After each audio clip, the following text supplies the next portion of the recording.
morning again. Good morning. Thank you for coming to our 6th Black Male Unemployment Forum, sponsored by the Olive Branch Village Project, as well as Greenville Tech. Let's give Greenville Tech a hand for hosting us today. Our topic for today is a very important one. Improving life chances, creating quality education and employment for Black men. We don't need to go over statistics with you. If you do not know, nationally, unemployment for Black men in America is about 33%. In cities such as Atlanta, Georgia, it's 41%. In Charlotte, it's 35%. And right here in Greenville County, South Carolina, it's right about 33.5% as of the end of 2012. Over last year, we came together as an economic entity and as a community to address some of the causes of high unemployment rates for Black men. And we came together with a strategic plan that over 1 year, we want to reduce it in Greenville County from 33.5% to 8% in 1 year. So give us a hand in making that goal, amen? And so you are here today to give us your feedback, but also to hear about maybe some hidden challenges that are facing Black men as they are trying to find economic viability and employment so that we can contribute back to our communities. And the first half of the panel is here to talk about the challenges facing African-American men in higher education. As we know that education is creating the opportunity to lead to economic success, but just because an African-American male has graduated high school, we don't need to shout the harvest over right away if they are leading on to the path of college. We need to inform and prepare them of the challenges that they will face and be able to talk about it in a way in which we can improve the quality of education that will lead to economic viability for Black men. So this first panel is comprised of gentlemen from the African American Male Leadership Institute, record, and I'd like him to introduce himself, and then each gentleman introduce himself afterwards. My name is Julian Nixon. I'm the faculty advisor for the African American Male Leadership Institute here at Greenville Technical College. I'm also the department head for biological sciences here at Greenville Technical College. Let's give him a hand. Thank you. Good morning. My name is John Carter. My major is AOT, and I'm a student here at Greenville Technical College.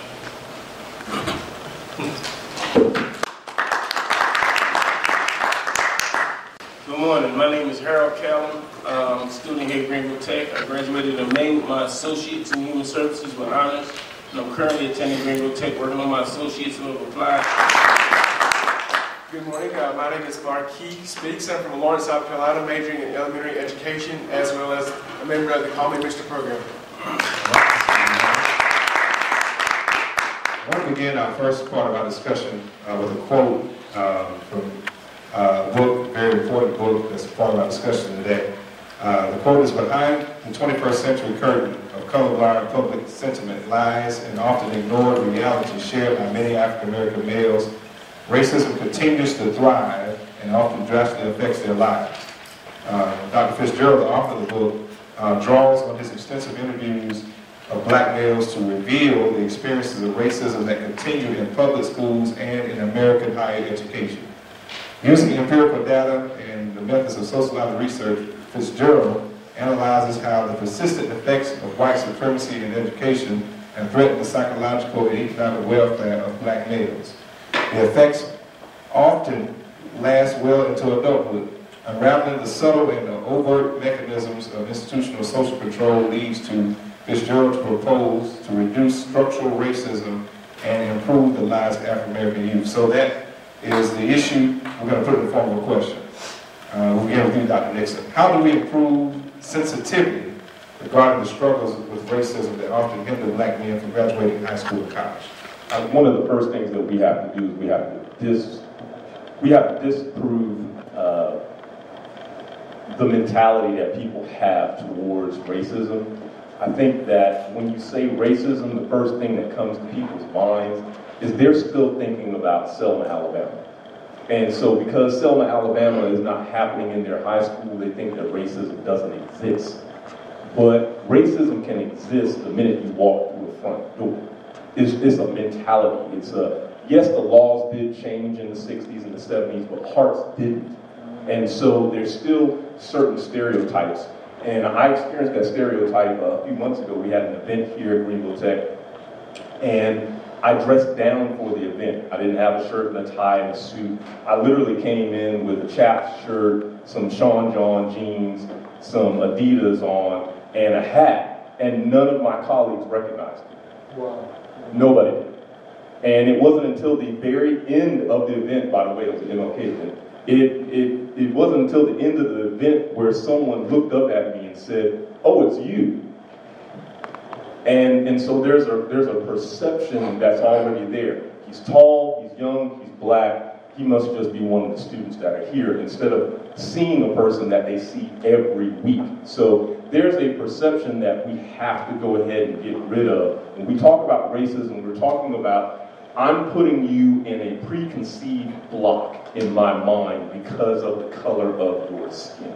It's the same thing as if a Mexican American walks into a room and you assume that he can't speak English. It's those preconceived notions that we have to work on. Let's give him a hand for that comment. Thank you. How do we improve the sensitivity? How do we change that? Mine would be very simple: education. Without education, you cannot inform somebody about race. Just education is the best policy for me. Education. Yeah, I'm thinking about it for a minute because, like Julian said, whether I'm in a suit or whether I'm in my regular dressed down street clothes, I get the same reaction from people because of my size and my appearance. So, along with being an African American male and being a guy of my stature, people will automatically jump to the defensive when they see me as opposed to talking to me. They look at my outward appearance. So until we start judging people stop judging people by their outward appearance and take time to get to know them. I'm also a part of the National Coalition Building Institute here at Greenville Technical College, and we promote diversity amongst races. And in one of our workshops, we had a forum of international students there. And the international students shared with us that they came over here to get an education and learn about America. And we proved what people said about us to be right. Because not just from them being from another nation, they sat in the classroom and the instructors ignored them as well as the students. And they felt very bad about that.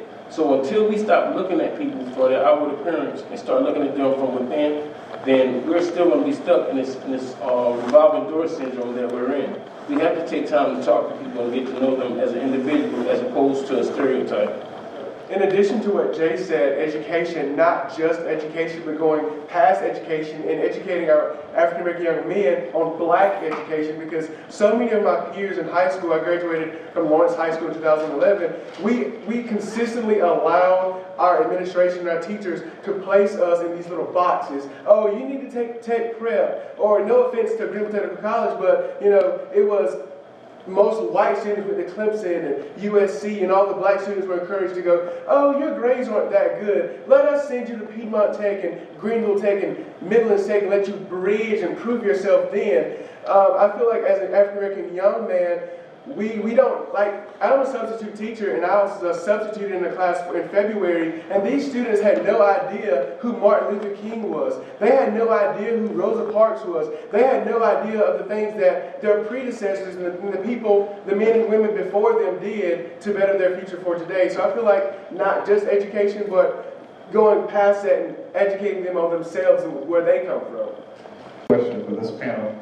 I'll begin with a quote as well. Black men's dismal college enrollments, disengagement and underachievement, and low rates of baccalaureate degree completion are among the most pressing and complex issues in American higher education. Perhaps more troubling than the problems themselves is the way they are continually mishandled by educators, policymakers, and concerned others. Amplifying the troubled status of black male students at all levels of education has unfortunately yielded few solutions. Thus, educational outcomes for this population have remained stagnant or worsened in recent years. This is attributable at least in part, to the deficit of orientation that is constantly reinforced in media, academic research journals, and educational practice. And so for those of us who are more familiar with the Penn study, University of Pennsylvania did a study in 2012 that revealed that African American males, the average college graduation rate is about 35% in America. And then they looked at a study, if we looked at the African American male graduation rates when they went to exclusively historically black colleges and universities, it only improved 10% to 45%. Richard Dawkins, who was so gracious to help open the doors this day, he shared with me as Director of Community Relations, the overall graduation rate for Greenville Tech currently is 8%.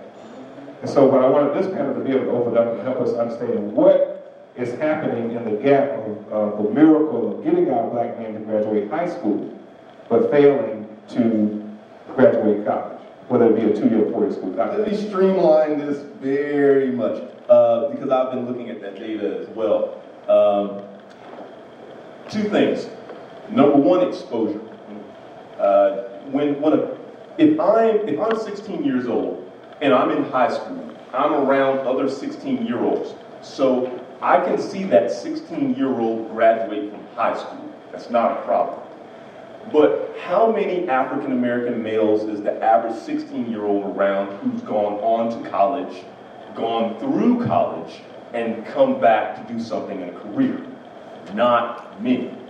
Exposure is extremely key. You will be whatever you are around. So if everyone around you is dropping out, then that's what you tend to do. You don't see a problem with it.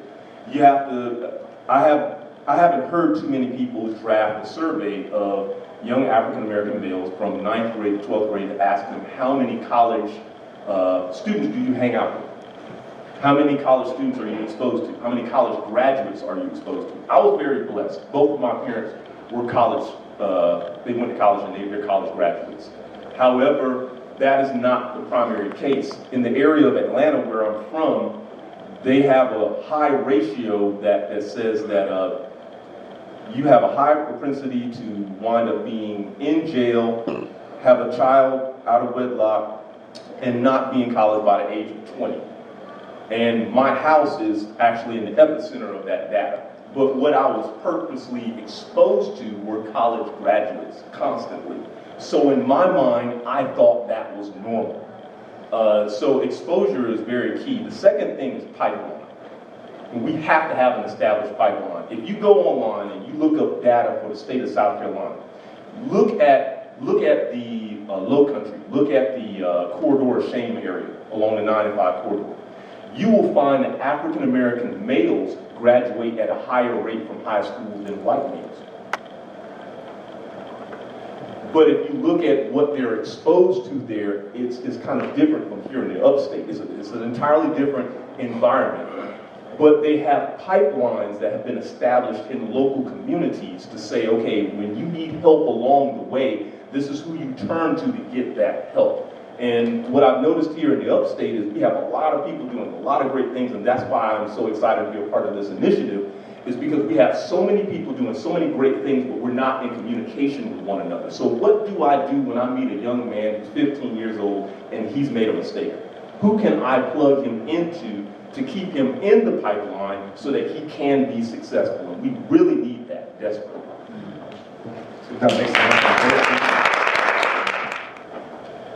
Well, simply to me, is to find a good networking source. I wasn't doing too good to be honest, I was doing too good when I first met a certain guy by the name of Sam Fox. And he said, you ever heard of Omni? I'm like, what is that? And ever since I met the guys in the Army that became part of them, that became my brothers, became family, and that's helped me to strive on to get better grades. From there, have you heard of TRIO, SSS, Student Support Service? From there, I joined that. It's helped me become a better person. It helped me print out papers. It might not seem like a lot, but that's something that I don't have to worry about coming out of my pocket. The school might start you with maybe $5 you can print about this semester. But if you got a couple papers done, that $5 is gone. So I don't have to worry about that.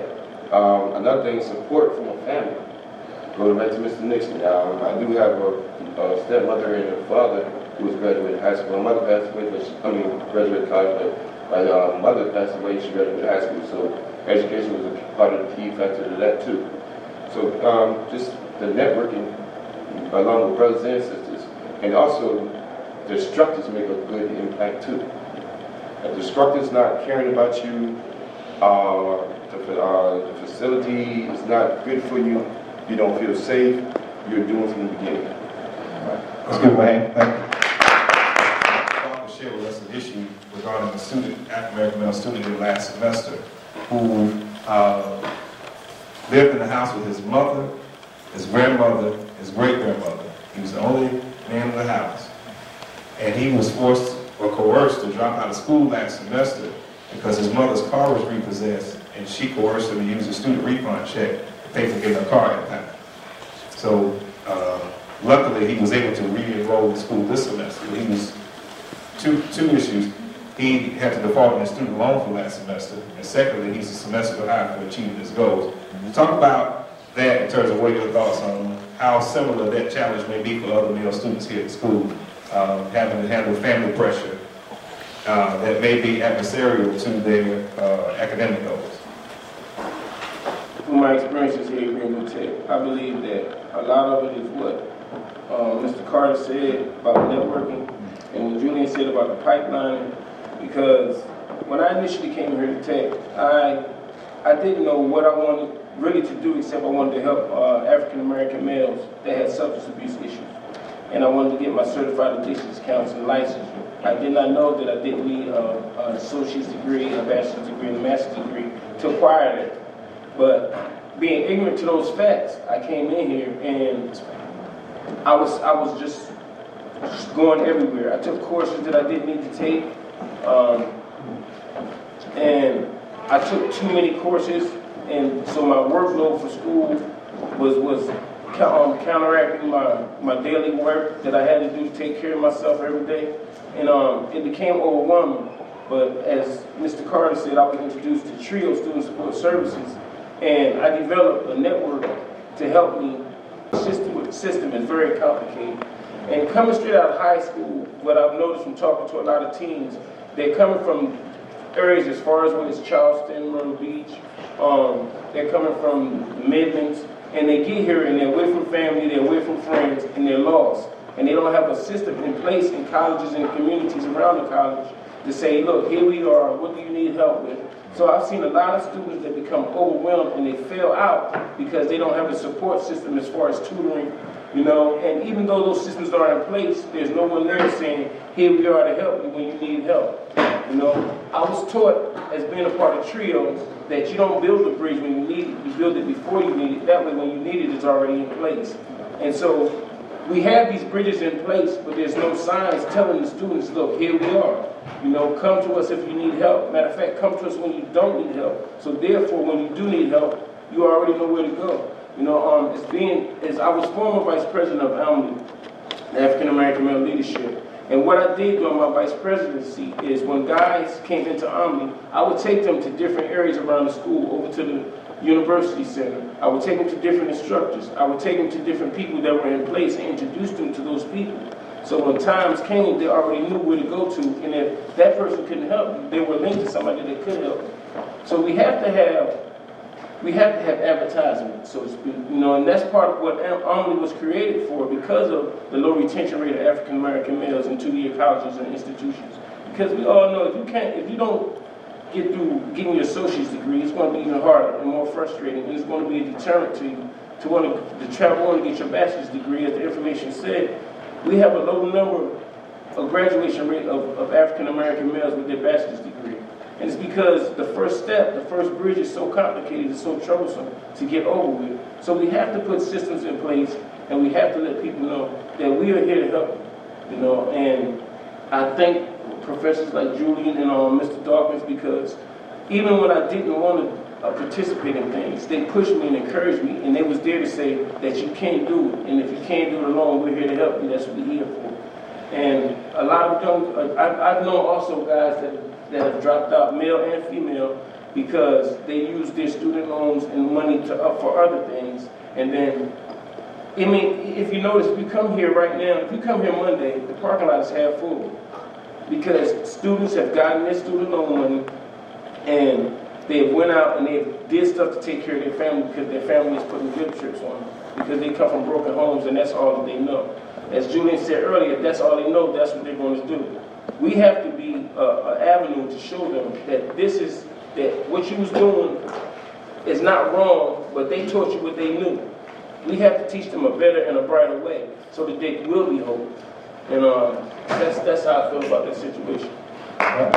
What do you think about that? Being a 20-year-old and being an African-American 20-year-old, I can certainly identify with the young man that Dr. Boyce described. I was raised in a multi-generational household with my mom and my grandma, and at a very young age I had to start working at McDonald's and working for my godmother, who was a pediatrician, to make money. My mother did not allow me to completely, give up. There are times when she was without a job, and we had to use my finances to cover the household. Being an African American male and being in such a situation is hard. And especially, coming from a diverse background and coming from a single parent home, neither one of my parents went to college. And so watching my mom struggle, to raise me and, not having that sense of give up when it's hard. And being smart, being an honor student, I'm often ostracized here on campus as well as in high school. Oh no, you're a nerd, it's not cool to be smart. And we as a people, as an African American community, I feel like we sometimes have a crab mentality. When we see one crab trying to crawl his way to the top, better himself, educate himself, dress professionally, we want to pull he or she back down and say, oh no, I got this, become all diva. And I just feel like we as a people need to build a sense of community, to build a sense of support for each other. I turned 21 in April, and I can honestly say, watching my mother raise me, getting that wisdom from my grandmother, I feel like it has necessarily pushed me to a point where, hey, you need to get things done. You need to be a man about this situation. And I feel like as young men, we must stick together. We need to learn how to ask for help, because the time it gets rough when you don't know what to do on an assignment, when you don't have the money to participate in certain organizations. We as a black community need to say, hey, I see this young man needs help. So, lend that helping hand, and as a young man, being able to ask for help when times get hard. So that's my take on that. We want to give a last round for the panel to talk in the form of an action step from a personal standpoint, something that you did to get you on the path that you are today. We know you had mentors, we know you had a network, but we want to specifically talk about an action step that you took in order to get you to the path of your commitment to education. We've heard a lot about what we can do in terms of making a connection with others, but what did you do to make a connection with yourself? I want to give you a chance to say that before we get our feedback from our audience. The greatest tool in my toolbox is a mirror. That is by far the greatest tool that I walk with. It's a mirror. Right now, having these guys, knowing that they're watching me, that keeps me in my mirror even more often.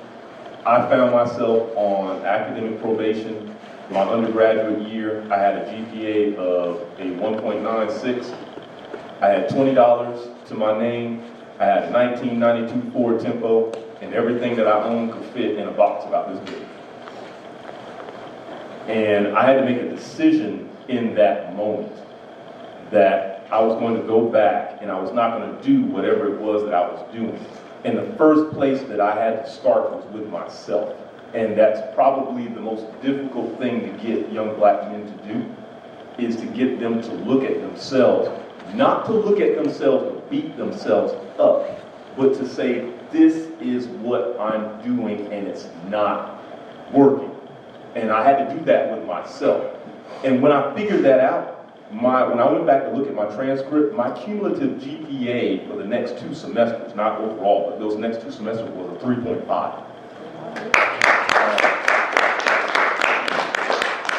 And probably 95% of everything I changed was myself. I stopped putting blame on other people. I started looking at the way that I was studying. I started learning who I could trust and who I could not trust. I shrank my circle. I made different levels of my circle. All I did was get a mirror out and keep the mirror there and say, okay, there are some things in me, as some of you have heard some preachers say, my greatest enemy is enemy. All right? That's my greatest enemy, and it always has been. It's me. What in me do I need to get out of the way? And it's different for every person. You can summarize it as character. My grandfather used to tell me all the time, Julian, your gift will get you through any door, but your character will keep you there. And he put that in my head, and I remembered that to this day, and I still live by that. I've got to work on my character, because my character is going to define what kind of student that I happen to be. And it's going to define my work ethic. So yes, I didn't pass this test. All right. I don't like the instructor doesn't like me, but I'm halfway through the class. I can't drop it now. What do I do to make the change? And so you have to look inside. You have to go back. You have to pull out that mirror and look at yourself and say, what can I do differently? I can't change the people around me, but I can change me right now.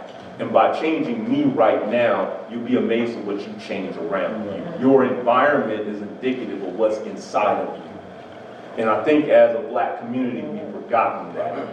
We've forgotten that a lot. So that's the primary thing that I did to get myself back on track. Well, first of all, I'm a non-traditional student. That means I didn't come here straight out of high school. I was 34, I believe, when I started. I'm 36 now, and I'll be 37 in 2 weeks. Hopefully at the end of this year, I'll be graduating.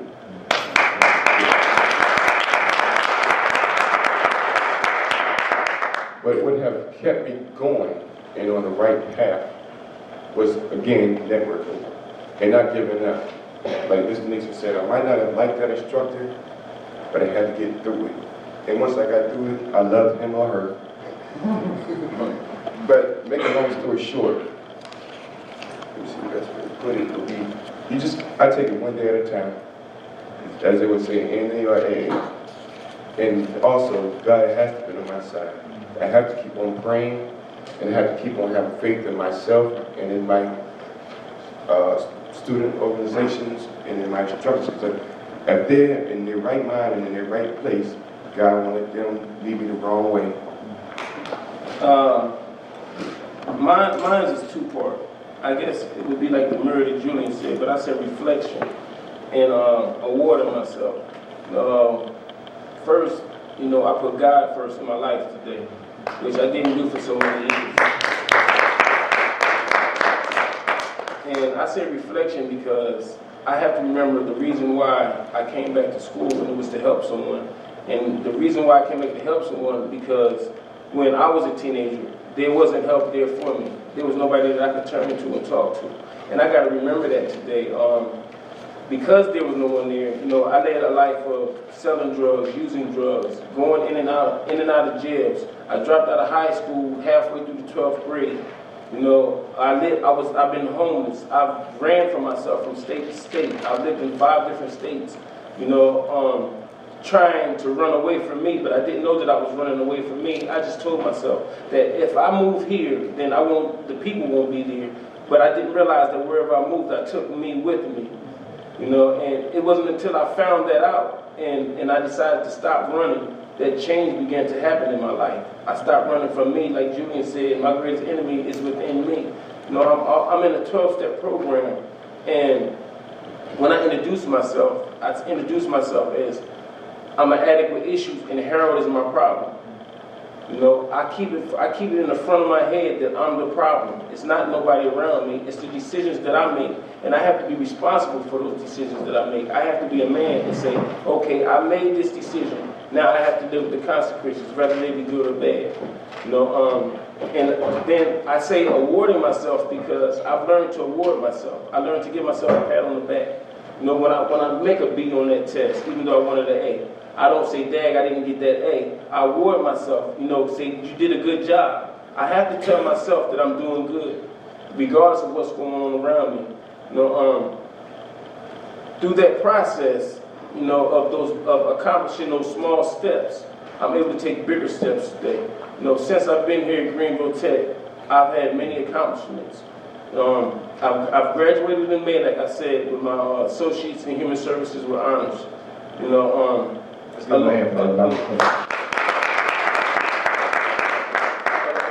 with the brother over here, I'm in the honor society. I'm in the honors program. I've joined the Human Service Program. I've joined TRIO Student Support Services. I'm a part of OMNI. I'm a part of the National Coalition Building Institute. I joined these organizations because they help build character. You know, and if that's what I want, as Julian said, then that's who I have to put myself around. Because they remind me every day that you're doing something. You are somebody. But most of all, I got to remind myself that I'm somebody. That God didn't make no mistakes. And greater is He that is in me that is in the world.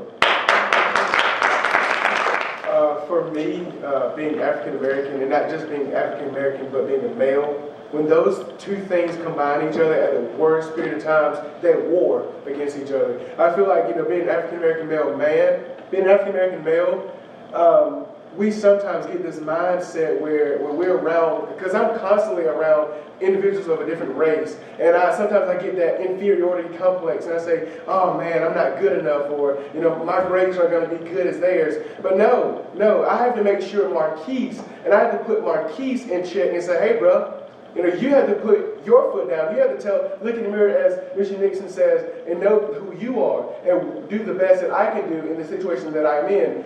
I feel as though one thing that has really helped me was knowing who I am, knowing where I come from, and knowing where I'm going. And knowing definitely what I do not want to go back to. So I feel like when we as a people, we as men and women, change our mindsets, we can go so much further. Another thing is learning. When I learned back in high school, when I was struggling as a sophomore and as a freshman, and when I learned to ask for help, going to my teachers, going to office hours, I blossomed as an individual. And now being in the honors program, going to Clements to be an honor student at Clements, having a high GPA, being a vice president of an honor society, being a part of OMNI, I feel good. I feel accomplished, and I know that, hey, no, my parents didn't make it to college, but hey, their baby boy, I will. And I just feel a sense of empowerment for myself, and it's good to push yourself when times get rough. Don't give up, and pull up your bootstraps. Though you get stuck in the mud. It's okay, because we all have stories. We all have flaws. We all have imperfections. We all fall short of the glory of God each and every day. But when we realize that, when we are able to pat ourselves on the back and say, hey, bro, hey, sis, let's keep it moving. Because you can't stop. You have to keep pushing forward. I feel like we can be such a better people and such a better individual.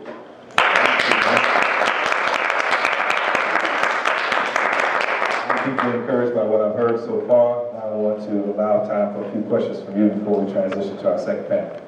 I have Jacquelyn Clements here from the State House, and she wants to say a few words. Speaking on behalf of Representative Simpson, Leola Robinson Simpson for District 25. You know what, you guys? I am being in Columbia all the time, every week after week. It can get quite discouraging.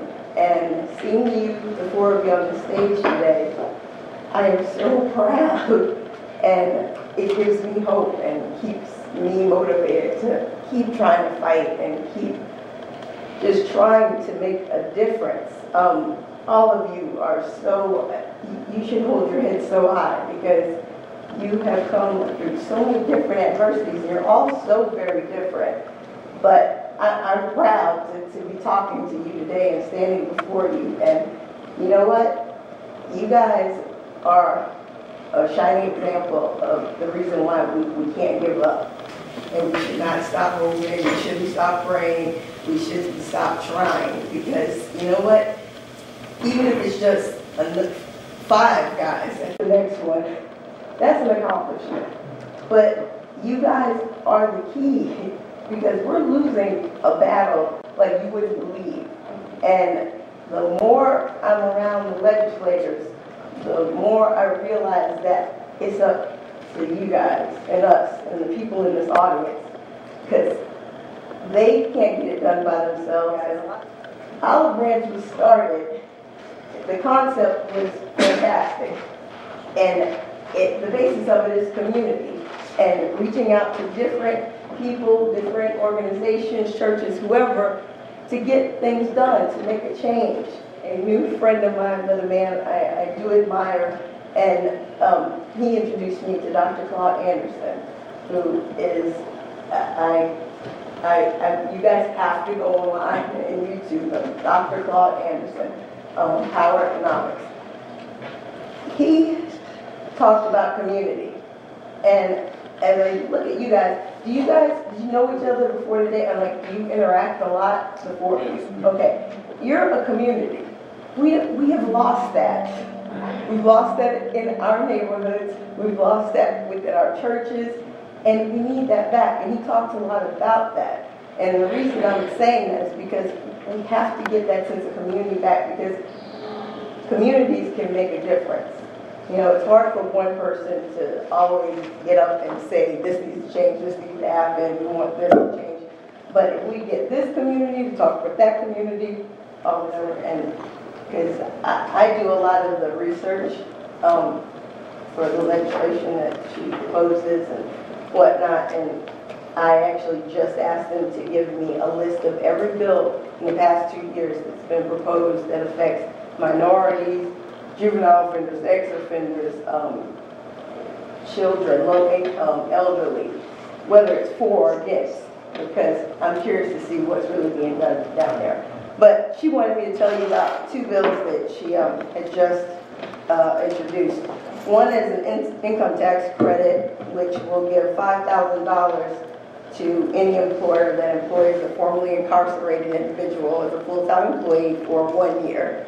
That's one. The other one deals with child support.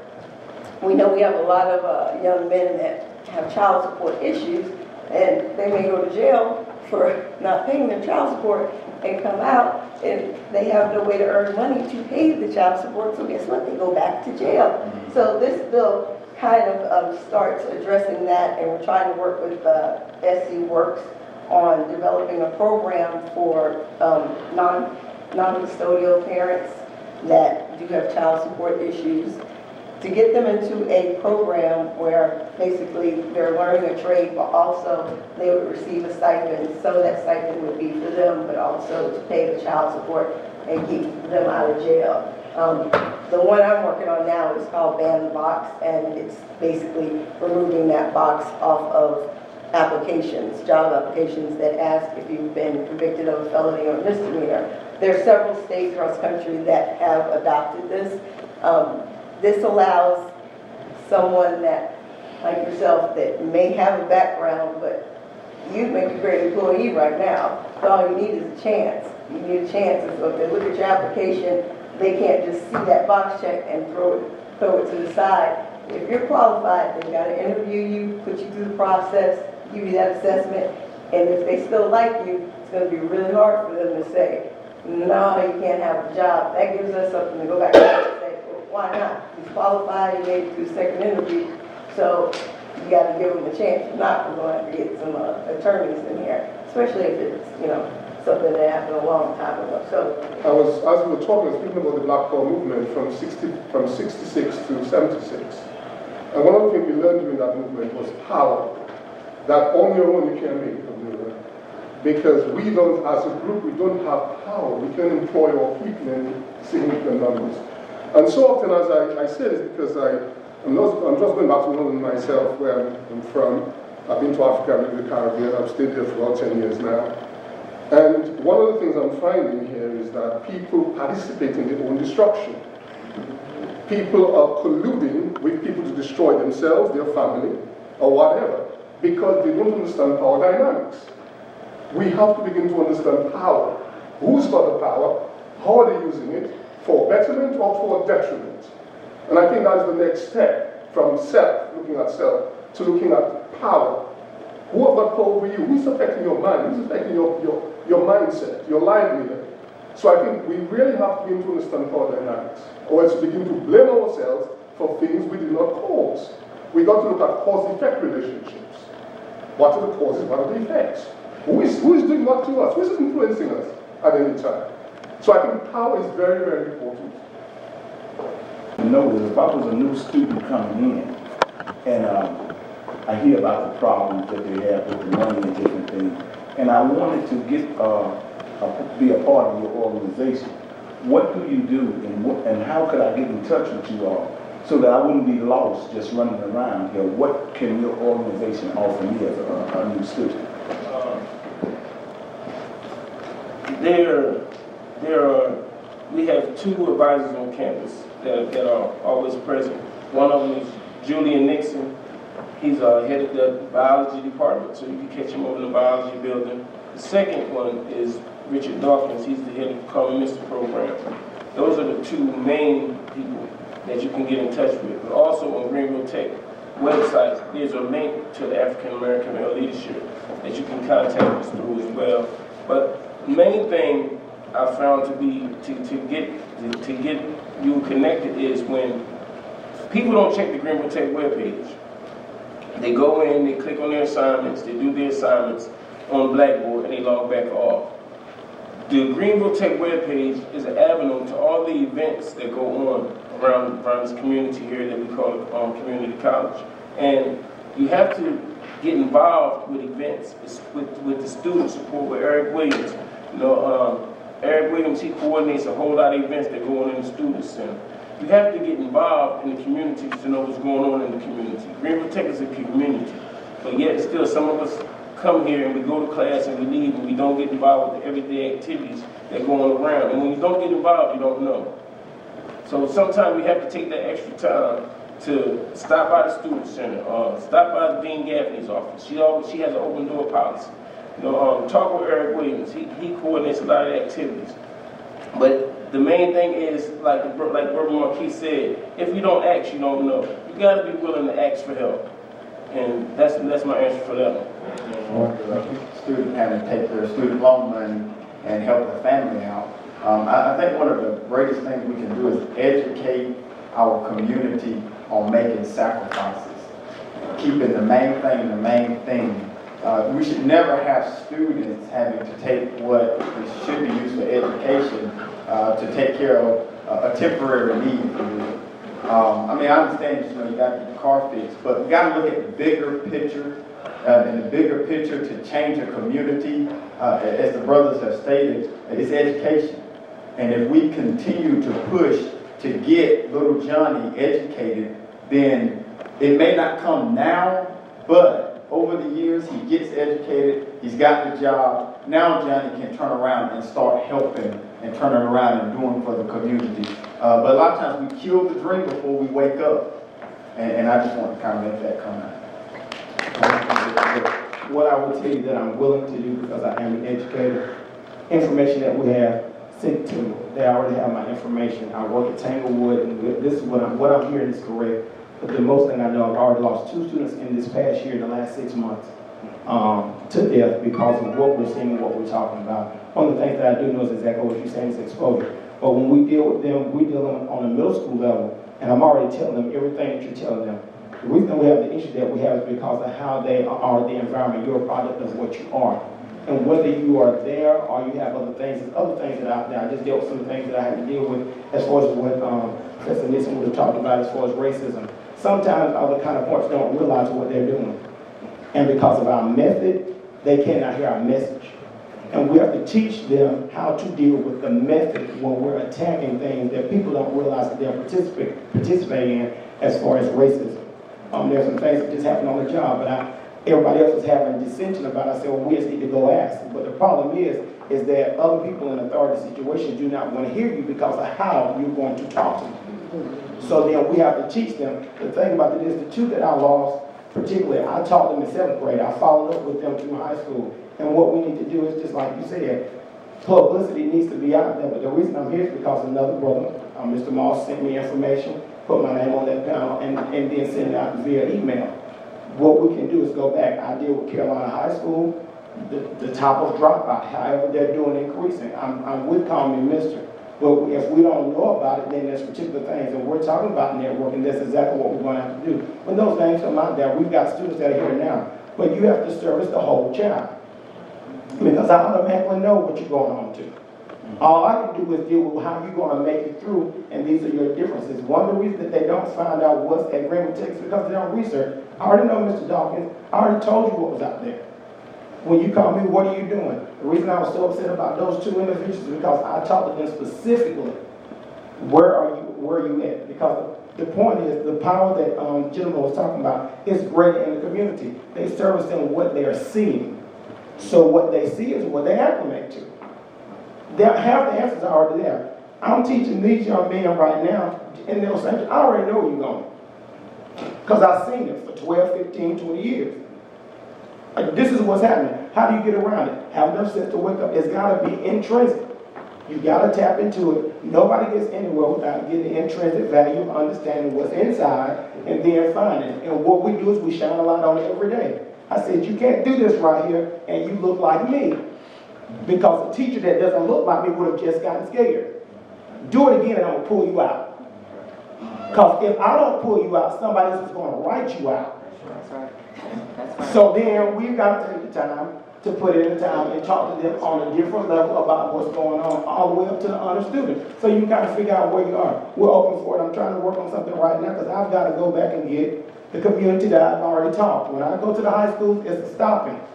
So, you know, when we get out there, what we're doing is exactly what you need to be doing. I don't understand why you don't have other networking that have already tapped into you all. I really don't know. But what I am willing to do, send me the information. I'll get with those high schools that I know, and we'll start to produce what we need to produce and go from there. But, you know, I am excited about what I'm hearing. I do congratulate you all. I know you're doing a wonderful job, but do understand that we're out here and we are willing, but like we said, there's not one thing because the racism is totally different now. The reason they don't know about Rosa Parks and Martin Luther King is because it's not in the standards. And I'm judged on what I'm teaching so they'll be prepared when they take a test. I have to fit Rosa and Martin in. Society that is ill-prepared to not only employ them, but unwilling to employ them. And so we have to be able to break that down and discuss which factors may be influencing that, and also talk about the challenges and the triumphs in a realistic way so that we can be more enlightened as a community to embrace and also employ black men who may have a prison conviction. And I will begin by introducing this panel. They're going to get a chance to introduce themselves and talk about what they do here in our community. I'll begin with Dr. Caldwell.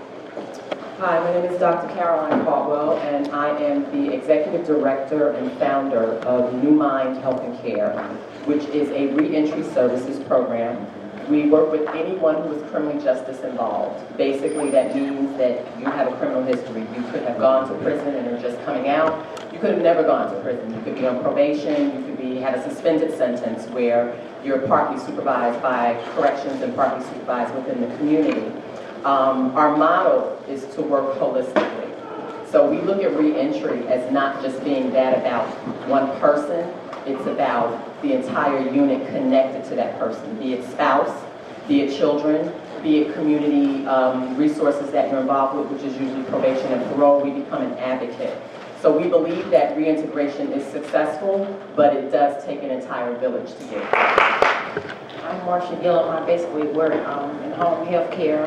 I have faced challenges within having a criminal background, just going to school, getting the proper work so that I can better myself and do all the things that I have so that I can achieve my goals and just live life. But it has been a stepping stone.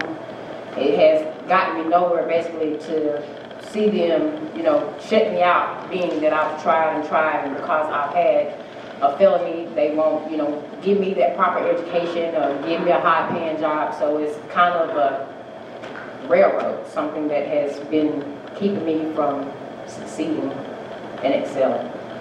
I'm Gaskin. I attend Greenville Technical College. I also have a company, Black Dawn Enterprise. I also work with Ms. Caldwell with New Minds. I'm here because I basically sat in every seat in here. I've been a part of every part of the system, you know, so I'm here to give my take and answer any questions and say anything that I can say that'll help Ms. Caldwell's program because, I mean, it's definitely needed. I'm not the prototype here, but I can be with the help of Ms. Caldwell's program. Thank you. Kenneth Avery, I'm here to speak today about the truth. I was introduced to this through Mr. Tony Boyce. I represent the good and bad in society. Even though I transformed my life, I'm still confronted with issues, and I'm here to talk about that. At the beginning, everyday life and all the problems that come with it can be overwhelming by themselves, but when you factor in the color of your skin, that's when the challenge really comes. Pressures of a black man is a constant struggle. Without our faith in God, the pressures of everyday life would be overwhelming. but being in God's favor is like taking the stress out of our days. Without God in our lives and not being in His favor, some of us could not deal with the day-to-day struggles of everyday living. Just walking down the street, minding your own business, or driving in a car is a constant battle just because of the color of your skin. We are accused of being lazy. Why do we always have to give 120% to prove we are worthy? This is a story about several black men in this book, particularly called Pressure of a Black Man, who are connected to each other by their upbringing, environment, and their faith in God. These young black men gave their 120% to make a difference by sharing their experiences with other young black men in their community. They hope by sharing these experiences in everyday life, living with these young black men, it might help handle the situations of prejudice differently and with less stress. It is not every day that someone cares about others and their lives and wants to make a difference. By giving them the knowledge that it does not have to be this way and that we are in control of our lives, we can make a difference by breaking the cycle. And so with that quote, we want to ask the question, how do we empower black ex-felons to find meaningful employment and to contribute to their communities in positive ways? The first thing is to tell the truth. And the truth is, if you don't really, really work hard at it, you will get lost. The truth is, if you want to be something different, you got to think something different. It's that simple. So the first thing to do is to make sure that that commitment for success is intrinsic. That means that it's inside you, and it doesn't matter how many doors are closed in your face. It doesn't matter how many no's you get. You understand that you're still going to get to where you have to go. There's another myth out there. The myth is that as an ex-felon, as a person with a criminal history, I can't get a job. I'm here to tell you that that's not the case. Because the people in my program, I would have more here. I have over 75 clients. All of my clients are working. I find a door that's open for you. It may not be the best job. You may have to start somewhere, but there is a start. The system is built to make you want to give up. When I tell you it's an unforgiving society, let me just give you a few statistics because I like numbers. Anybody who knows me knows that I do. There are 2 million people incarcerated in the United States. The United States incarcerates more people than any country in the world. Out of those 2 million, 1.6 are the parents to 4 million children. The average corporation has a hiring policy that says, we will not hire you unless your conviction was 7 years past. So those are all the obstacles that are stacked up against those individuals. And it's in your bulletin, 72% of the incarcerated population look like the people in this room. Looks like the people in this room. So prison is a big industry, which is why we need to understand what are those obstacles in place for. It's in place to increase the recidivism rate. It's the round door. So as an ex-felon, you have to say, I'm not going back. I'm going to do what I have to do. So it starts with being committed to being successful. It starts with building a thick skin. That's just the reality of the situation. But as long as you stay digging, New Mind Health and Care and other reentry programs and other community programs like the Olive Branch will stay digging with you. Just don't give up. Start by telling the truth. Get those out so that they can see an example of someone that's been there, that's been struggling, that's lived that life. Just basically reaching out, encouraging other women, encouraging other men, the youth. Just basically speaking to them about the truths of getting in trouble and the consequences of trying to better yourself in the future. For me, I've been trying to go back to school. The programs accept me, but my background doesn't. So it's just something that I've just been dealing with. I'm talking to my nieces, talking to other friends, high school teens, just to tell them that, hey, what you're doing now is gonna either get you where you're going in the future or it's gonna hold you back. So we can get out in the communities and help and just get the word out and get with organizations and get with people, then we can make it a better place and we can come and climb out of this box that we're in, because it is a box that we've been in, and it is stressful. It's just so much that's going on that we just need to be there for one another in times like these. I've been in prison here, I did 10 years in prison and came out, and I was definitely not employed. I never worked at a McDonald's and Burger King to develop these social skills, so I don't have the work history. I stress entrepreneurship, to tap into whatever you naturally love to do, and do it. Make your money, handle your responsibilities the only way you know how. I mean, do something legal, of course. Don't make back in there, but definitely provide your own opportunities. That's the only way that I can see. That's the only way that worked for me, and that's the only thing that I can talk about. I do marketing, advertising, and promotions for R&B artists, rap artists, and also small businesses. I do consultations, and I try to help expand your ideas and make money.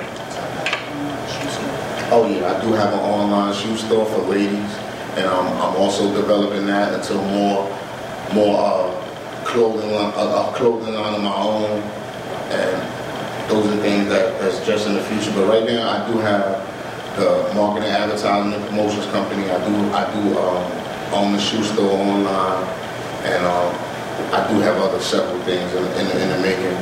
But that's just, again, oh yeah, I am also here studying business management. That's my major.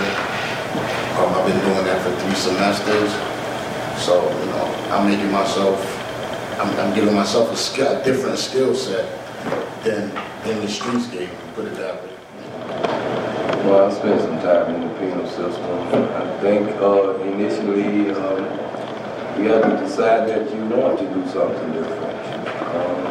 During my time there, I acquired 2 college degrees because I knew I had to do something different. Everyone can't be self-employed. Although I sell oils and soaps and things of that nature, I have a full-time job at BMW at the moment. But I think you have to decide that you want to do something different. That's the first step. And to be honest with yourself. But there are people who don't want to work for $7 or $8 an hour, because selling drugs, gets you much more money, and doing drugs, keeps you sedated, the way you don't care about, making a living. I've been a part of both of those things. But I've been down so low where I had to reach up to touch the bottom, and I'm just happy to have my feet planted, firmly on the ground. But for those, who are confronted with different situations, you have to decide. Truly decide and truly believe that you want to do something different. And once you decide that, when you take that one step forward, you ought to take 2 towards it. That's right, that's right. Have you ever heard of the story of Earl Sampson? Earl Sampson in Miami Gardens, Florida last year was arrested 62 times on his job. He was a convenience store clerk that was arrested 62 times on his job, and the only thing that he ever had on his conviction record was a marijuana possession charge from 10 years ago. Mr. Sampson has been stopped or detained 258 times in the last 4 years, and he finally has an attorney that is working on this case where black men in and around Miami Gardens and around this country are being stopped and detained simply for just being black. Mr. Sampson was at work, and police officers were responding to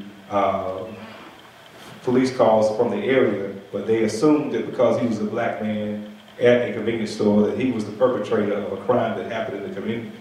And so he was arrested 62 times at his job. And I said that to say that we know about the Trayvon Martin issue in Florida. We know about the issue in Jacksonville where the young man was shot in the back of the car, and the person responsible for the shooting was not charged with murder. And so I'm leaving that as a segue to say that certain states within our country have more severe penalties for certain crimes that are affecting a demographic of people, particularly black people, more so than others. And so what we want you to be enlightened on and educated on is that how do we as a community challenge the policies and the laws that are written that are profiting others, because corrections is on the, it has a stock ticker. Corrections is on the stock market. We want to be able to talk about what we can do as a community to empower our people on a political, educational, and economic standpoint relative to the policies that affect re-entry. In 14 states, some or all former prisoners who have completed their sentences, their paroles, and the terms of their probation are prohibited from voting. In this book that highlights this, it provides an overview of the history, nature, and consequences of denying ex-felons the right to vote. Readers learn of state practices, the arguments they have faced, have been used in courthouses, legislators, the press to justify disenfranchisement, and the attempts to remedy the situation through the recourse of state and federal governments. Book by Elizabeth Hall, it enumerates the disproportionate effect of these policies on African Americans and the ways current criminal justice practices cause those effects. And so in the state of South Carolina, if someone tells you that because they have a prison record that they can't vote, that's not true. We need to make sure that people are properly educated. In certain states, they don't allow ex-felons to vote, but South Carolina is not one of those states. And so I found myself when I was out in 2012 trying to go and register people to vote. I probably registered over 100 ex-felons simply by just telling them that their prison record does not limit them from voting. How do we make that connection, Dr. Caldwell, in getting ex-felons to see that political action is also part of their empowerment in changing the way laws are written? A big piece of that is going to be education. A big piece of that is going to be encouraging advocacy. And do you mind if I tell you a story since you're sitting here? Marsha has decided that she wanted to go to school to be a nurse, which I think is awesome. She is a convicted felon, and I should say she was a felon, because who she was and what she did is not who she is. And that's the message that we need to get people to understand. What you've done does not define you. Who you were is not necessarily who you are at the moment or who you're going to be. That story is yet to be written by you. But my point is that she enrolled in school and wanted to be a nurse, and then was told, you can't get any more money for school because you have a certain conviction, and the federal government has said you're not investment worthy. That as a community need to say, no, we're outraged. No, we need to talk to our legislatures. We need to get a bill passed that says no, because she did something 10 years ago. She can't be a nurse? Really? How do we define people's future based on their history? So we have to really, again, educate on how these laws affect you.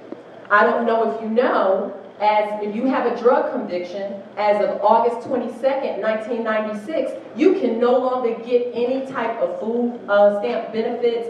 You are totally out of the loop. Well, that policy sounds, like it might work, like, oh, well, we don't want to give our benefits to people who are out using drugs, but who are the food stamps for? What did I just tell you? 1.6 million incarcerated people are the parents with 4 million children. So you're not taking the money away from a person who has a drug conviction. You are starving children. That's what that policy looks like in application. The poverty rate and the hunger rate in South Carolina, 28% of children in Greenville County don't know where their next meal is coming from. And so we can't allow policies like that to slide under the radar. We can't allow to not speak out against that. So to answer Dr. Boyce's question, we have to become knowledgeable of what's out there that affects us. And the way I met Ms. Gilliam is she saw me at a forum, but she called me on the phone, and together we are going to be sponsoring some bills to make a difference. we're going to be coming to you to say, hey, this is an outrage. Let's get a petition going. Let's make this change. It has to start somewhere. And I say, am I my brother's keeper? Where's Mr. Moss? Yes, I am. My name is Rico Gaskin. From Greenville, South Carolina. I'm also trying to be a small landscaping business owner. A lot of things that I've heard here really touch a lot of situations that even I don't went through. Even on child support, for one of my kids myself, if I could just my family for. And also trying to be an entrepreneur, but just a hard struggle of trying to make it in today's society as well, especially being a black man, you know, like short like that. Your perspective on this particular issue. I go around the community trying to register particularly people in African American communities to vote. And so through some dialogues I had with persons that may have a prison conviction, what I would get from people, oh man, I'm good. I don't do that vote thing. So once I let them know that they can vote if they max out on their conviction. If you max out, you can register. One guy said to me, I was in the White House Road Flea Market, he said, yeah, but that means I would have to go vote then. And so the attitude was that, you know, there's nothing that can be accomplished by voting. And what can we do in order to help our ex-felons understand that the same system that was incarcerating them, they have the power to change that system so it is not making profits off people that look like them. So what can we do to encourage ex-felons once they max out to vote? Talk about it. First of all, I wouldn't vote for someone that's not basically doing anything to help the communities. I can, you know, just reassure them that that's like a right. That's something that we can do because they've held us back for so many other things. That's something that we do have a voice in. So for me, I always have voted. I've just voted for the ones where I think that would change laws or just do the best that we need, you know, the things that we need for our community, you know, for the district.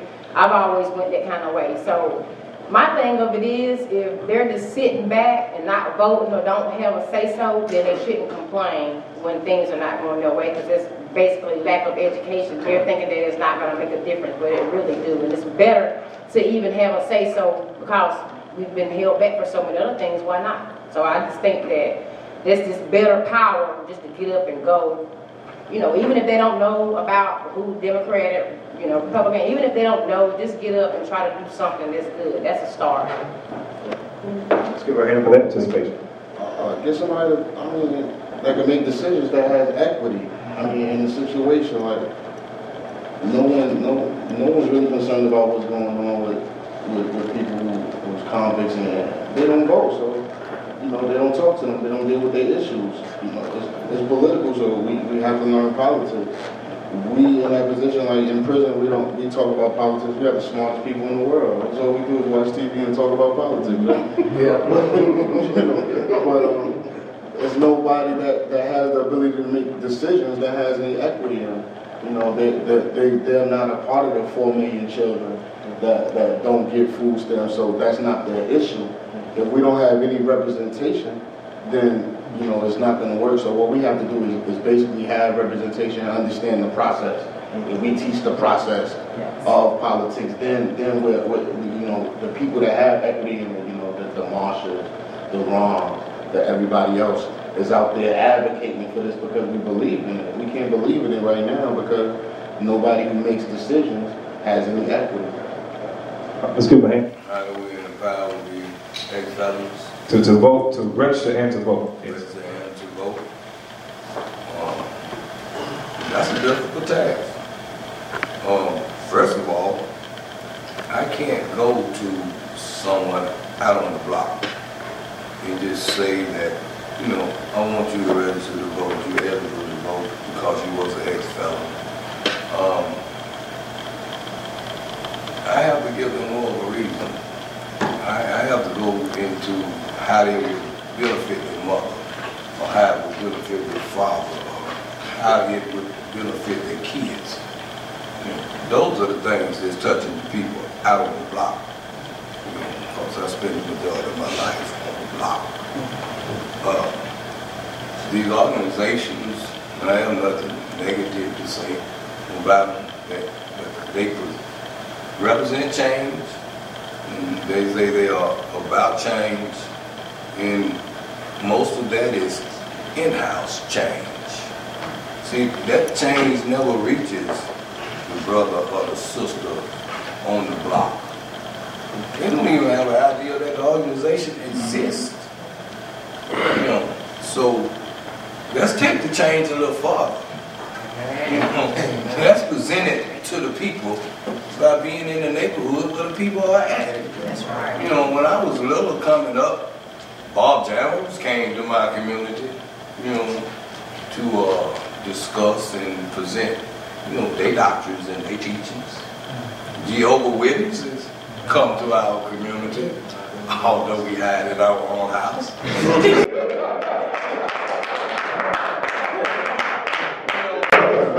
But they presented their doctrines and their teachings, so to some degree we was aware of what they represented. You know, so if we want the people to know what we represent and how what we represent will benefit them, then we have to take it to the people. Well, my thinking upon that is really to let these people in the jailhouse know that their opinion doesn't matter. To really actually let these people know that their opinion does matter when it comes down to voting in the public, in the political society or whatnot. And basically to get them to understand to not use that word as a convicted felon to bring them down. Right. It's just a word. So to me right now, I'm not going to empower that word on me. Right. So for me to get him to understand his words, I'm going to destroy that word, convicted felon. You're still a man. You still have a name. And your thoughts and everything else means something. So to the point of once you want to get up here and let it be known, stand up, take a vote, and change it. Because if you can't stand up and take a vote and change it, then that means you're with whatever they're saying or however they're saying about it. Or how you're going to go right along with what they're going about or what they're doing. So far as going ahead and to change all that, it's first to change, like a lot of y'all said, change what's inside here first. And then start changing on everything on the outside. You know what I mean? So far as let these convicted felons know that they're more than just a person behind a bar or animal behind bars, is to let them know that they mean something, they are something, and whatever they think and feel, it means something. So get out to vote. And even I, at one point in time, felt like I couldn't vote because I done had too many criminal charges myself. But when I actually decided to go up there and really see somebody in power and improvement and say, hey, go up there and try. Yeah, you can't get no more than just a no. So when I did, I became a registered voter. So let me know that just because they say I'm something, I got to understand that either I'm going to make it possible that they say I'm not nothing, or I'm going to make it possible that I'm going to say that. The other thing that's real important, and thank you for bringing that out, Mr. Avery, is that those of us who are in the helping field and those of us who have picked up the cause, my clients will tell you, you know, Dr. Caldwell is bilingual. She's Dr. Caldwell, and then she's Dr. Caldwell, like, for real. So you do have to be out amongst the people. And I'm not ashamed to say my name and my face is known in many a liquor house because that's where I pick up my clients. That's where I let people know what I do and where I do. And being in the community and recognizing that you are a part of that community is essential to change. It's essential to letting people know that you are invested in their outcome. It doesn't matter that you sit behind a desk. It doesn't matter that you have letters behind your name. What matters is how do you talk to me? And so you're hearing me talk about recidivism, and you will hear me talk about paradigm shifts, but you'll also hear me say I keep it 100. Not 100, 100. And that's the language that you have to speak so that people understand that you truly do understand. So be bilingual, don't just be in the community, be a part of the community. That's how you make that paradigm shift and get people invested in what you're saying, like registering to vote and voting. All right, let's give her a hand. Thank you. How many of you, by show of hands, have a smartphone? Okay, if you have a smartphone, whether you're doing it or not, you got your voter registration form in hand. You can go online to scvotes.org, and if a person has a state-issued ID, a valid state-issued ID, you can register them to vote. How many of you knew that already? Okay, so go to scvotes.org, and it says voters, and register to vote. You can just click on this link right here. It takes you to this page. And the person has a state-issued ID in hand, you can register that person right there online. And so there is empowerment right there. If they have maxed out on their probation and parole, it doesn't matter if they did 5 years, 10 years, or 15 years. If they have maxed out, and everybody who's served time knows what maxed out means. If they have a state-issued ID, they register to vote. Now, one of the policies that hinder some of our ex-felons from going to get a state-issued ID, if they have pending charges, am I right, Dr. Caldwell? They have to make sure that all those charges are paid before they get a state-issued ID. And that's a state statute that was put in place that hinders and limits a lot of this process to take place. So we want you to be aware of what hurdles are in place and what is happening legislatively that is limiting the political empowerment of ex-felons. You want to say anything? And I just want to add, you have to understand, again, how policy affects outcome. The DMV has passed a policy that if you have a violent crime, your ID or your license has to be stamped criminal domestic violence or criminal violent crime. Now that's a stigma, because I don't understand how that's really every person's business where you might have to show an ID. You have to show an ID to write a check. Really, you need to know that about me so that I can write a check? So again, we have to understand that these policies are being passed, and we have to understand what do they look like in application of real life. And when we figure that out, we've got to stand up and say, no, that one's not going to fly. All right. Let's give everybody a hand in the first and the second round of panel. What we're going to do is we're going to start listening, moving forward, and we want to deal with a new concept for some people. It's a concept called selective perception. Everybody say selective perception. Selective perception. Selective perception is just the pull between what we want to see versus what we think we see. And so, because that's a part of all of us for being human beings, we all want to see something, but also we think we see something. And so, in either way you want to start first, you want to start with Kenneth all the way down. When you enter back into society, and whether you've been out 10, 15, 20 years as an ex-felon, what did you think you see in terms of how you were received and what you want to see? And then we'll take comments from our audience.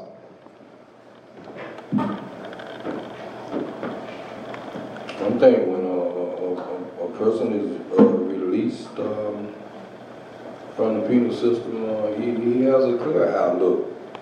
Because once you've been suppressed and oppressed for so long, and you decide that you don't want to be oppressed and suppressed any longer,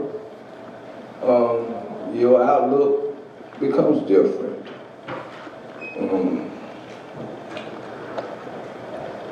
As far as the direction you take, that's where the challenges come in at. You know, like I said before, we have programs available, but most people are not aware of them. They have no idea that they exist. So people come out with a different outlook, but are stagnant, you know, in that outlook. They're just there. The ideal exists. The desire to do something different exists, but they don't know how to take the next step. You know, and nobody's reaching out to them.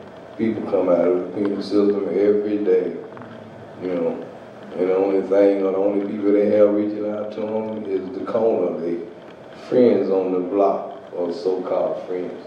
You know, and no matter how long you're gone, the block will always welcome you. You know, you got a place there. You know, for the ones that come out with the same outlook, there needs to be a program, an organization. There needs to be something in place for people to take or be able to take the next step. You know, and I guess I keep talking about people reaching out to people because no one reached out to me. People talked about me, you know, and they continued, you know, to suppress me. You know, the only good thing they'll probably say is the boy got potential.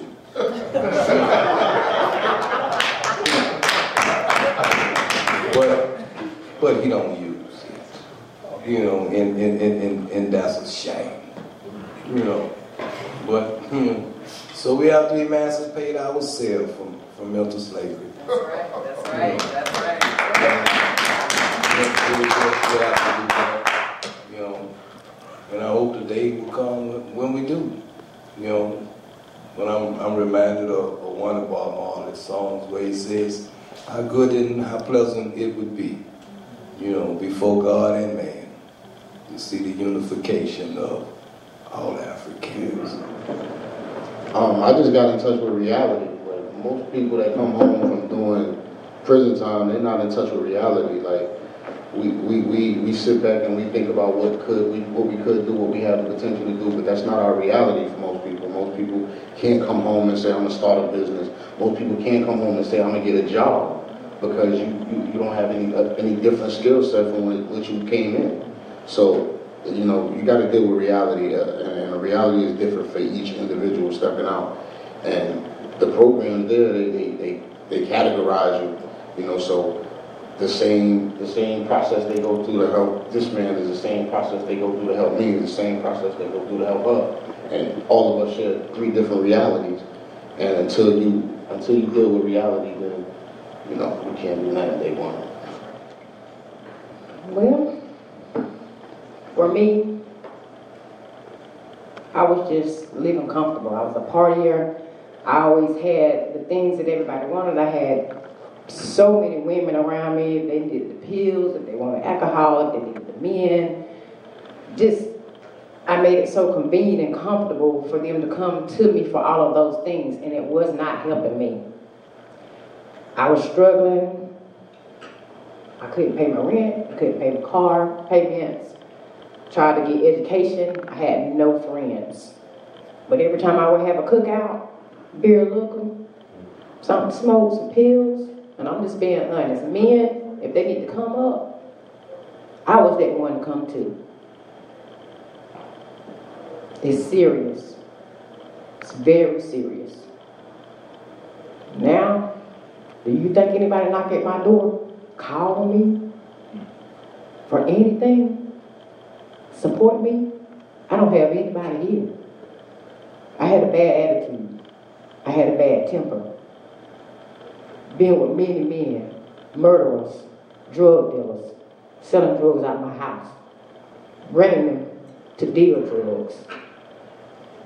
Got caught up, got snitched on. Nobody there.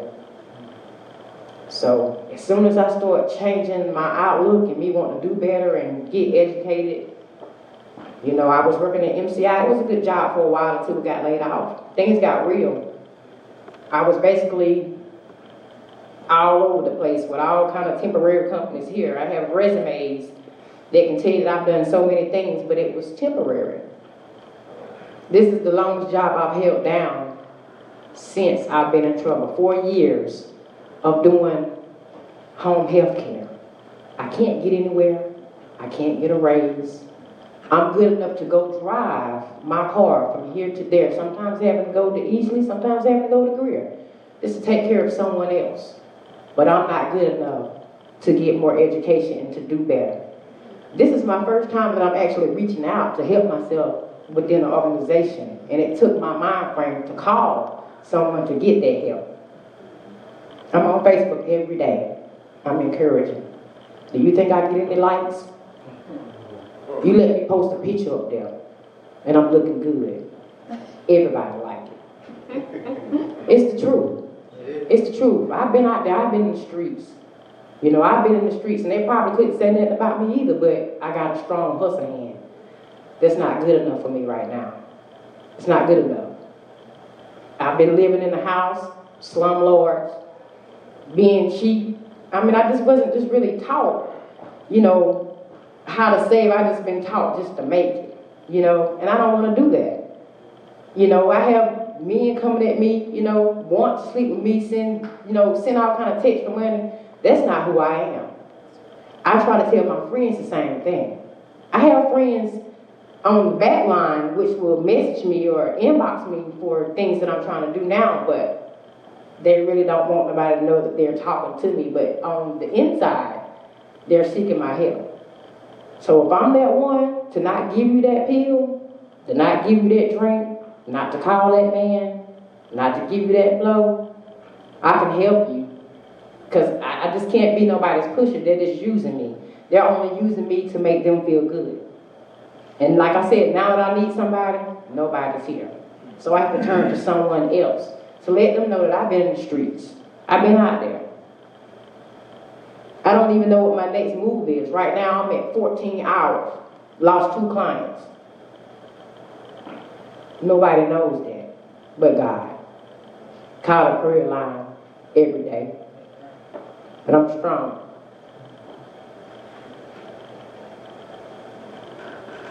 And when those friends call me, it's no answer. Because it doesn't support what I'm trying to do. And I'm blessed. It's been a road. And there's been some tears. And there's been some courthouse goings. But I'm able to get one conviction taken off my record, but plead to a lesser sentence. They don't want to remove that. They can't hold me. Because I've been telling people about this. I've been telling them, but nobody believes me. So now, this is my first step. Hopefully. They'll see me, and they'll believe me. I still have friends out there.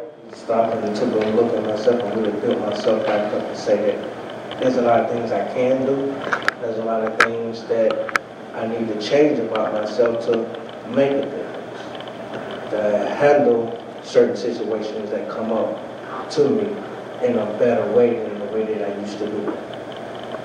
So then that helped me to even help other people to understand. First thing that we need to work on and learn about is self-confidence. Because the streets out there today tear down your self-confidence. You're a black man, they ain't gonna want you. You're an ex-con, they ain't gonna want you in their life. You really just ain't nothing. So really what you say don't matter, but they're wrong. They did wrong. And I had to look at myself and really tell myself that God had to show me in myself that I was there. And make that change, and to do that, it opens a whole lot more doors for me. And He put a whole lot more people in my life that helped me to overcome a lot of situations that I didn't think I could overcome. But I overcame it. I'm a small starting business owner. I didn't think I was going to be in a long time, because I love doing landscaping. I love working myself. And I love doing, planting gardens, tending to them, and cleaning up yards and stuff like that. And it makes me feel like I'm doing something. But I couldn't make that stuff look good until I worked it inside myself to build and make it look good myself. So once I started that, a lot of things opened up for me, and a lot of doors came open. So what I realized and seen was self, and how I was making myself in the way that I was living. So when I started to change that, again, what I was seeing and want to see myself is being not just a black man, but a man. A man that can stand up and be honored by the things that I did, not by the things that I'm saying. A man that can be honored by helping another person out and doing for him not even worried about if he's gonna ever pay it back. Because in God's word, he said, help somebody out that can't pay you back. That's what he favors more of all than trying to help this brother out and I know 2 or 3 down the line, he gonna give me that money back. Because I helped him out then, so he can give it back. Help the ones out that can't pay you back. Show them that love that God has for you, you also have for them. So when I started looking at that and started seeing that, that's when I started really changing myself. So I'm hoping that one day, once my business that I hope to grow is going to help brothers like me that's in and out of jail. Hopefully I can be that person that they can come to and they ain't got to worry about their criminal background or anything like that. They can still come and show that, hey, I made this change. I want this change. And I want to be that one to give them that change, to show them, to show the world, not just they self, but to show the world that they made a change and they made a difference. You know what I mean? Not just to be tied down because, oh, I can't get the job because of my criminal background, or I can't get the job because I'm not this or that or the third with all these labels. If you can get out there and work, and you can get out there and do something, we can get out there and do something. Let's give every form that we've had since last year is available on that video. Many of you who are on social media, you can go to your phone and pull it up, or you can even subscribe to the page and let us have your contact information. Secondly, before you leave today, make sure you sign in on our book out there on the table so that we can know who you are. We'll be able to send you updates and information about what we're doing as, this is the Economic Entity of the Olive Branch Forum. Our director is coming up to give you some closing remarks. But thirdly, we want you to be able to spread the word. Word of mouth is a very powerful means of communication about what you've seen and heard here today. How many were encouraged by what you heard today? All right, let's give this panel a hand. To carry what just happened today. All right, don't wait on that. Do that in your individual homes. Tell people what you learned here today. Inspire others with what you learned here today. Did anybody know that yesterday was the anniversary of the Selma, Alabama march? Did anybody hear them talk about it on the news yesterday? No. No. No one talked about it in the news at all. And it was one of the most amazing things that ever happened in American history, because you had a handful of individuals who, after what happened when they crossed that bridge, turned into 25,000 people strong. That's what could happen today. If you take what we got here today with this initiative and move forward with it. I've got a piece of paper here where I've got like 8 action points for me personally to do. Not for Only to do, but for Julian Nixon to go out and do. You should do the same thing. The second thing is, if you could stand just for a minute, Derek. This is my friend Derek Butler. He has served this country in our armed forces. He is currently a veteran, and he's from my hometown. He's from Atlanta, Georgia, and he's here in Greenville, and he's looking for a job. And I just wanted to say that if anybody knows of anyone, if we have any employers, he has copies of his resume here. If you would be so kind as to connect with him, very intelligent young man, very hardworking man, very gifted young man. We want to connect him with something here. So, you know, yeah, so just be talking. Thank you. My name is Wes Bernard. I'm from Spartanburg. I can't help but applaud these people who have gone through the prison industrial complex and come out unbroken.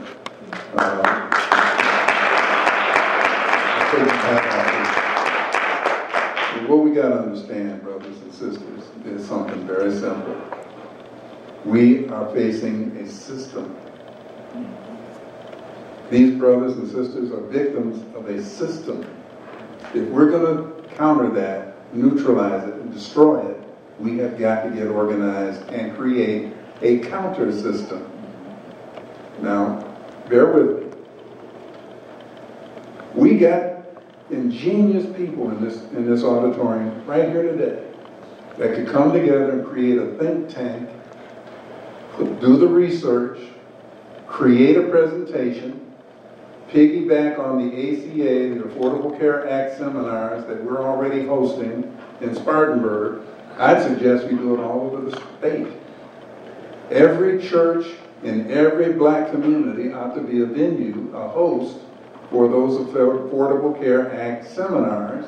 We invite expert navigators and counselors in who can educate our people about navigating the system, take them personally through the system so they can get the insurance they need, but at the same time, use that venue as an opportunity to educate that audience about your situation, how the system has created artificial barriers to our people gaining employment, gaining education, gaining the benefits that their tax-paying dollars pay for. Now, if we do that systematically, now we can start holding our elected officials, black, white, Hispanic, hold their feet to the fire to change these legislations that are creating these barriers.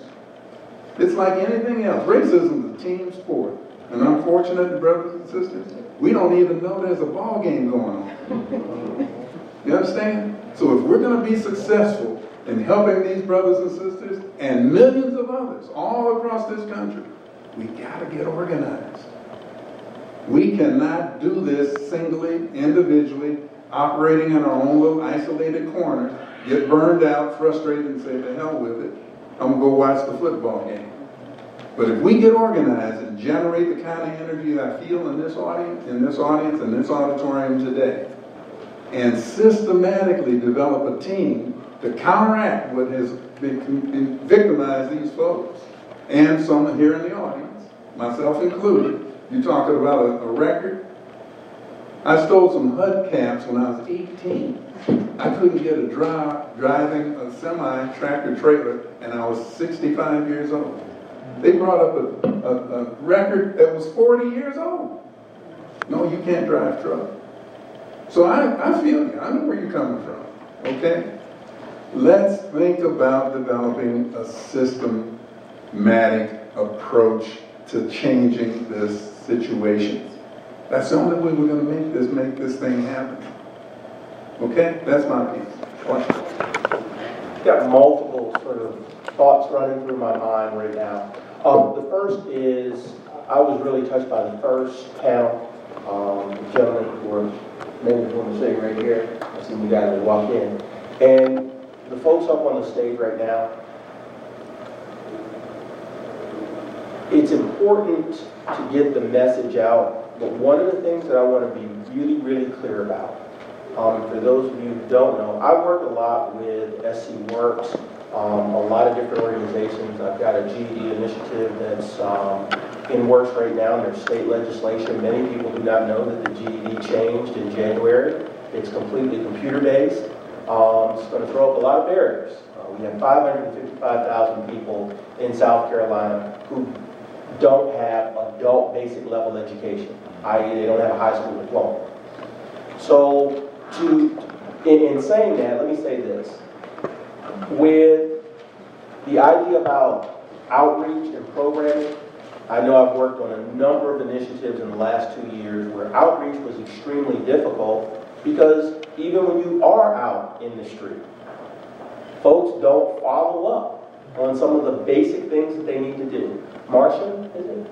Marsha, please come over to SC Works and get yourself in the system. There is, in the state of South Carolina, there's $14,400 allotted to every individual in the state of South Carolina to update their skill set. Now, whether you want to do nursing, whether you want to be CNA, whatever, that's a part of what they do. It's a small office, but guess what? There's a ton of money out there that goes begging every single year because folks do not engage themselves in upgrading their skills. That's one of the things that I heard all of you talk about is, the change starts within. But it also, the change itself starts with, okay, I need to upgrade my skills. I heard that in the first panel. You do need to update your skills. Manufacturing jobs are coming back to the United States right now. Greenville is near unemployment, meaning it's under 6%. Employers are begging, yes, under 6% in Greenville. Those numbers look a little different for African Americans, though. I got the numbers right here in my book. Okay. We can talk about that. The fact is, we have at least 12% of African Americans, 15% of African Americans who don't have adult basic education. That's barrier number one. Barrier number two is you have to take work keys down, all these other testing scenarios that we don't seem to pay much attention to. The landscape has changed because, in fact, there are folks, as the gentleman said before, there is a system about employment. We are not competitive as a country. Let's be realistic about that. And we're not competitive in South Carolina because our skill set isn't where it needs to be. We can upgrade the skills. Right now there's an initiative through GOJ to make the issue about recidivism and companies that are doing this blanket exclusion policy. Those things are in works right now. You've listened to Eric Holder most recently, literally putting this on the table. The new head of Department of Labor, who used to be at the Civil Rights Division, is focused on those things. But we also have to get engaged and involved. When we talk about our political involvement, our elected officials don't talk issues because issues are not demanded of them. In the last election cycle, there was not a single issue that was discussed. Currently in the city of Greenville, the argument is we need to go to nonpartisan voting districts because we want to get people involved in the political process. Well, guess what, ladies and gentlemen? Whether we vote or not, politics continue.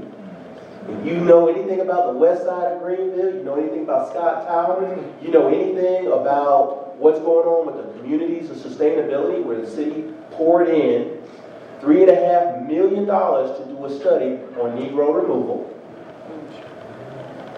All of those things come into play. And if we don't engage in our day-to-day environment, whether you are a person who is on papers, maxed out, or you got a bachelor's or a doctorate degree, you will not be able to effectively participate in Greenville, South Carolina, which, as it was said by one of our local council members, is the whitest place in the universe. I ain't say that. She did. We got to get real about what is going on. And I appreciate the comments that everyone has made, but let's understand. Part of it is starting where you are and understanding that there are tons of programs that are already out there. Are you looking for those programs, or are you sitting in your house saying, well, don't nobody want me? That's the question. That is the question. If you're looking, you'll find it. I guarantee you. Let's give I'm impressed because I see what a lot of you are striving to do. I think it has a lot to do with what I've heard about getting the word out and passing the information along. We don't have advertisement. Some of the things that these organizations and programs that you mentioned, I don't see them advertised on television. I hear that, yes, we do have a high level of blacks that are not educated, probably are not well experienced in using smartphones and computers. There's no, I don't hear programs where, yeah, come, let us teach you, educate you on how to access this information. A lot of this is what I would like to see more of myself, as well as the individuals that you have here today and on your forum who are bringing the information. My son, I think, is like myself. We're, like I said, we're not well-spoken. I'm not well-spoken. I won't speak for him. But I wanted you to hear from him because he's a person I think you could. Hey, how y'all doing? Hello. My name is Brandon Garrison, and I'm from Greenville, and I'm from West Greenville. Not the West End. I'm from West Greenville, the community. And I've lived in Mars before, and I'm pretty sure anybody from Mars know about the Lions Den. So I have been in the hood all my life. I just finished up a 5-year sentence. I just came home last Friday. And I think... Hand everybody. Thank you.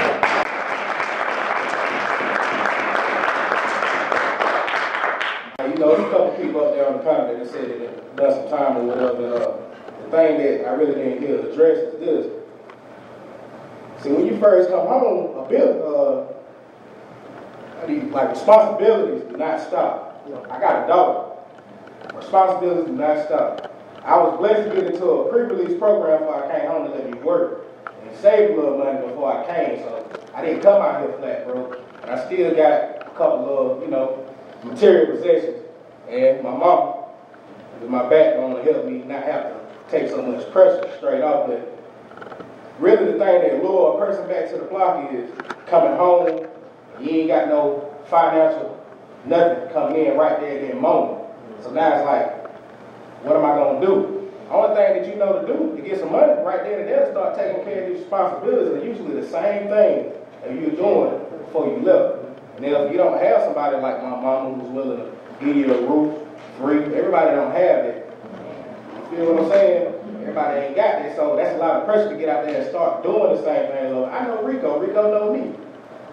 You know what I mean? It's rough out there now. Like I said, if it wasn't for my mama, I'd probably be out there right now. I wouldn't even heard about this if it wasn't for her. All you have to do is walk in with my car. You will walk out with the job. You don't have to hit the button. You do have to know what resources are available.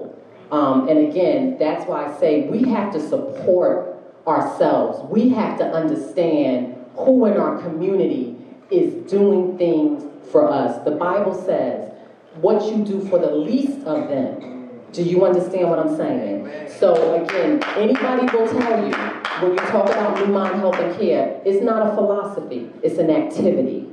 You understand what I'm saying? So what you can do from here is let somebody else know what I can do, what's available, because understand the block is not an option, not in my world.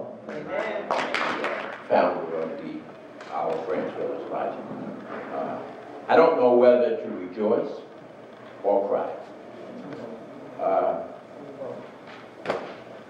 What can I say? Some of both. This is where it is.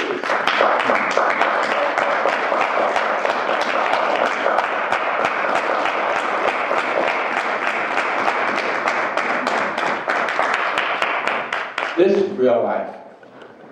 The pain and the glory. The olive branch understands that when we take a look at where we are, the African American condition, what we recognize is that each one of us has to play a part. So I'm going to recommend something today, right on the fly, that each one of you, and including the brother in the audience, come to our meeting of the economic entity and start this discourse, and let's start a program that actually impacts your life the way you see it, because you're the source. Amen. Right?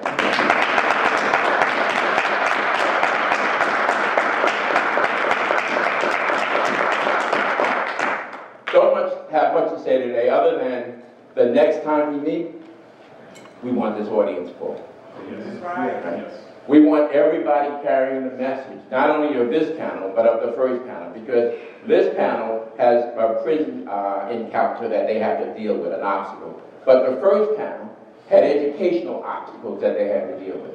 And I don't know if you heard it, but the 8% statistic of the graduation here at Greenville Tech, somebody ought to start talking.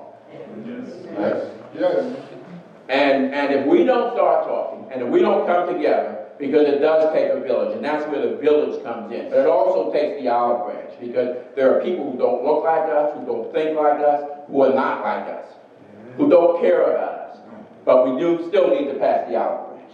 We still need to make certain that a system that is so geared against us, that we know how to facilitate it, and we know how to pull each of us up from the bootstraps. This is not a game. I've heard references to games and being on the field. This is not a game. This is serious business. This is the life and the future of our generation. Now, as a person who has gray in their hair, I can tell you that we did a poor job of putting markers down, M-A-R-K-E-R-S. We did a poor job of putting markers down that could guide the youth, that some of these pitfalls would not have happened. We need to own that, right? We need to own that, and we have an advantage. We can look back and we can see the pitfalls. But for many young people, they're looking forward. They don't have the experience to understand where they are. So we still have a job to do. Even though we have gray in our hair and in our beards, we have a job to do. And if we don't start doing that job, the generation will fall into these pit holes, these ruts, and they won't be able to climb out of them. We have to start being about what we are to be about. And it starts with each one of us at the next meeting. When is the next forum? Our next forum will be Saturday, June 7th. Our next meeting will be next Thursday at Long Branch at 2 o'clock. Can I get a commitment from everybody here to at least bring 3 other people with them the next time? All right. Thank you, everyone. I'm going to leave you. I thank you, Dr. Boyce. You've done an excellent job. And Caroline, my friend, have a great day. Advisory members to please stand. Minister Stephen Del Sol, he's one of our advisory members. Let's give him a hand. Mr. Zacchaeus Moss, who's there in the back. Let's give him a hand. And Dr. Caroline Caldwell, let's give her a hand. Dr. Moss is going to set up at the table before outside. If you have a business card, please do not leave today without leaving it on the table. If you didn't sign in, please sign in before leaving today. Thank you all for coming. Please network with this panel. Let's give them a hand as they stand. Thank you.